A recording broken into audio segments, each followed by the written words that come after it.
एक जगह ठहर कर बात मत करो, बल्कि कोशिश करो कि चल फिर कर बात करो और अपनी बॉडी लैंग्वेज का इस्तेमाल करो।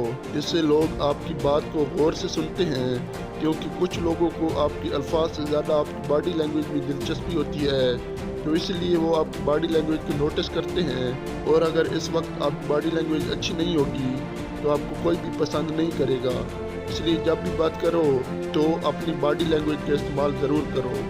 Number 4, do not over react. एक कॉन्फिडेंट इंसान सब कुछ नोटिस कर रहा होता है, लेकिन वो कभी भी रिएक्ट नहीं करता, क्योंकि जब आप छोटी छोटी बातों पर रिएक्शन दिखाते हो तो लोग आपको अनकॉन्फिडेंट और ऑर्डिनरी इंसान समझते हैं।